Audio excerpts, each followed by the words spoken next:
54. Priestesses in the Church. Originally published as Notes on the Way in Time and Tide, Volume 29, 14th of August 1948, and reproduced in Undeceptions, 1971, this is now in God in the Dock, 1998.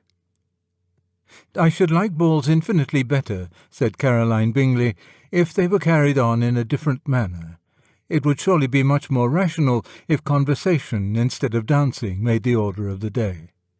"Much more rational, I dare say," replied her brother, "but it would not be near so much like a ball." We are told that the lady was silenced. Yet it could be maintained that Jane Austen has not allowed Bingley to put forward the full strength of his position. He ought to have replied with a distinguo. In one sense, conversation is more rational, for conversation may exercise the reason alone, dancing does not.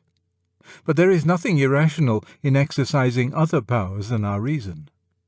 On certain occasions, and for certain purposes, the real irrationality is with those who will not do so. The man who would try to break a horse, or write a poem, or beget a child by pure syllogizing would be an irrational man. Though at the same time, syllogizing is in itself a more rational activity than the activities demanded by these achievements. It is rational not to reason, or not to limit oneself to reason in the wrong place. And the more rational a man is, the better he knows this. These remarks are not intended as a contribution to the criticism of Pride and Prejudice. They came into my head when I heard that the Church of England was being advised to declare women capable of priests' orders. I am, indeed, informed that such a proposal is very unlikely to be seriously considered by the authorities. To take such a revolutionary step at the present moment, to cut ourselves off from the Christian past, and to widen the divisions between ourselves and other churches by establishing an order of priestesses in our midst, would be an almost wanton degree of imprudence. And the Church of England herself would be torn in shreds by the operation. My concern with the proposal is of a more theoretical kind. The question involves something even deeper than a revolution in order. I have every respect for those who wish women to be priestesses. I think they are sincere and pious and sensible people. Indeed, in a way they are too sensible. That is where my dissent from them resembles Bingley's dissent from his sister. I am tempted to say that the proposed arrangement would make us much more rational, but not near so much like a church. For at first sight, all the rationality, in Caroline Bingley's sense, is on the side of the innovators. We are short of priests. We have discovered in one profession after another that women can do very well all sorts of things which were once supposed to be in the power of men alone. No one among those who dislike the proposal is maintaining that women are less capable than men of piety, zeal, learning, and whatever else seems necessary for the pastoral office. What then, except prejudice begotten by tradition, forbids us to draw on the huge reserves which could pour into the priesthood if women were here, as in so many other professions, put on the same footing as men? And against this flood of common sense, the opposers, many of them women, can produce, at first, nothing but an inarticulate distaste, a sense of discomfort which they themselves find it hard to analyze. That this reaction does not spring from any contempt for women is, I think, plain from history. The Middle Ages carried their reverence for one woman to a point at which the charge could plausibly be made that the Blessed Virgin became in their eyes almost a fourth person of the Trinity. But never, so far as I know, in all those ages was anything remotely resembling a sacerdotal office attributed to her. All salvation depends on the decision which she made in the words Ecce Ancilla.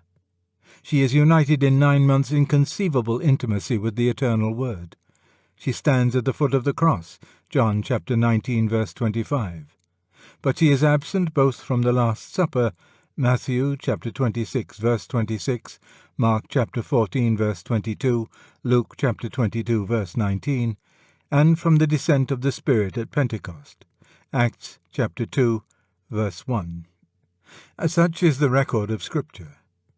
Nor can you daff it aside by saying that local and temporary conditions condemned women to silence and private life. There were female preachers. One man had 4 daughters who all prophesied, i.e., preached. Acts chapter 21, verse 9. There were prophetesses even in Old Testament times. Prophetesses, not priestesses. At this point, the common sensible reformer is apt to ask why, if women can preach, they cannot do all the rest of a priest's work. This question deepens the discomfort of my side.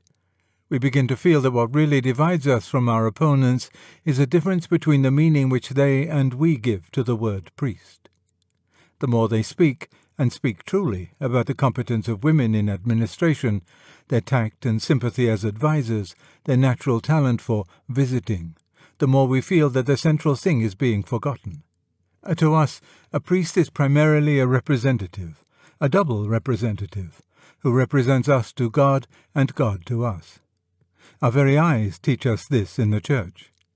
Sometimes the priest turns his back on us and faces the east. He speaks to God for us.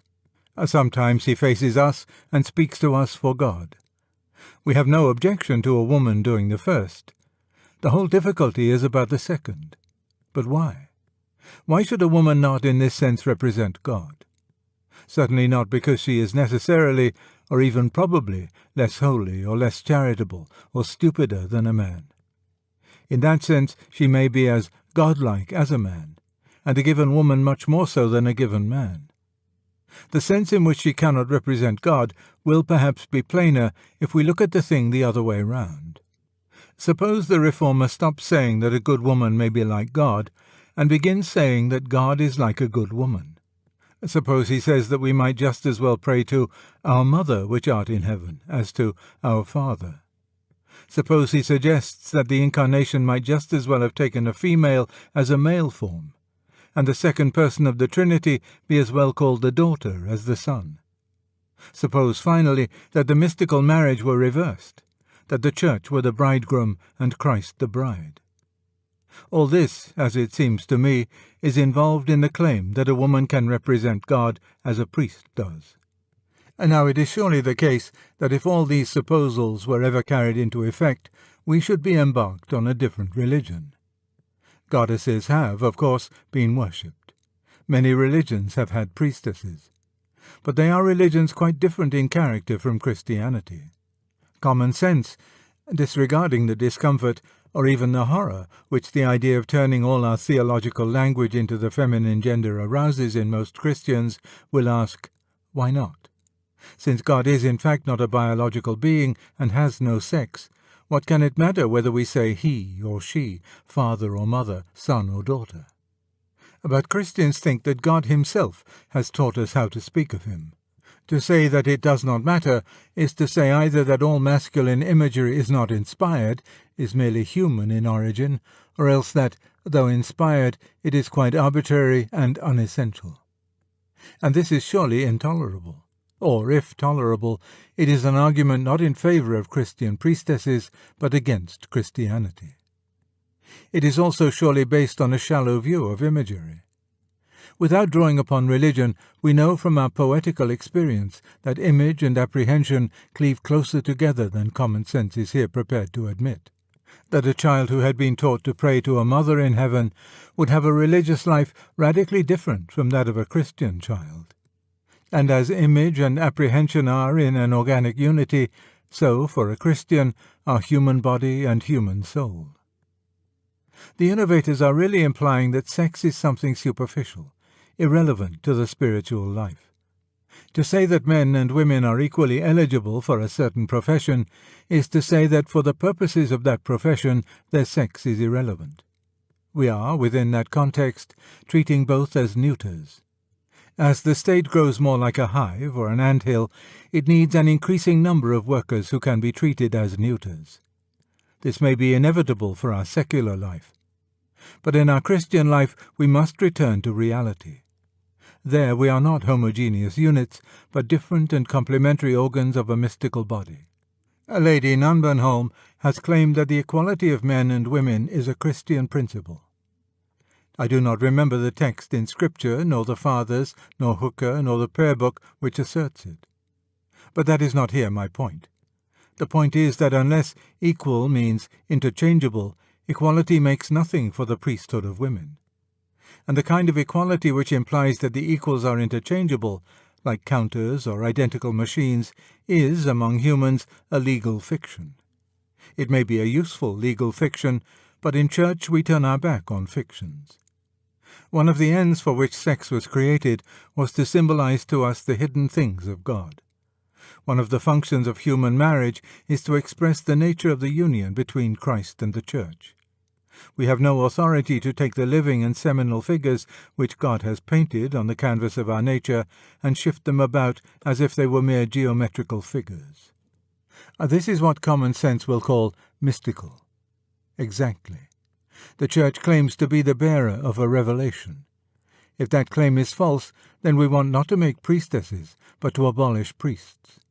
If it is true, then we would expect to find in the Church an element which unbelievers will call irrational, and which believers will call supra-rational.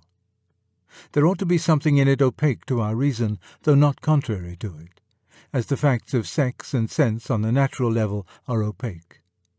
And that is the real issue. The Church of England can remain a church only if she retains this opaque element. If we abandon that, if we retain only what can be justified by standards of prudence and convenience at the bar of enlightened common sense, then we exchange revelation for that old wraith, natural religion. It is painful, being a man, to have to assert the privilege or the burden which Christianity lays upon my own sex. I am crushingly aware how inadequate most of us are, in our actual and historical individualities, to fill the place prepared for us. But it is an old saying in the army that you salute the uniform, not the wearer. Only one wearing the masculine uniform can, provisionally until the parousia, represent the Lord to the Church. For we are all, corporately and individually, feminine to him. We men may often make very bad priests. That is because we are insufficiently masculine. It is no cure to call in those who are not masculine at all. A given man may make a very bad husband. You cannot mend matters by trying to reverse the roles. He may make a bad male partner in a dance. The cure for that is that men should more diligently attend dancing classes. Not that the ballroom should henceforth ignore distinctions of sex and treat all dances as neuter. That would, of course, be eminently sensible, civilized, and enlightened, but, once more, not near so much like a ball. And this parallel between the Church and the ball is not so fanciful as some would think. The Church ought to be more like a ball than it is like a factory or a political party. Or, to speak more strictly, they are at the circumference and the Church at the centre, and the ball comes in between. The factory and the political party are artificial creations. A breath can make them as a breath has made. In them we are not dealing with human beings in their concrete entirety, only with hands or voters. I am not, of course, using artificial in any derogatory sense. Such artifices are necessary. But because they are our artifices, we are free to shuffle, scrap, and experiment as we please. But the ball exists to stylize something which is natural, and which concerns human beings in their entirety, namely, courtship. We cannot shuffle or tamper so much. With the Church we are farther in, for there we are dealing with male and female not merely as facts of nature, but as the live and awful shadows of realities utterly beyond our control and largely beyond our direct knowledge. Or rather, we are not dealing with them, but, as we shall soon learn if we meddle, they are dealing with us.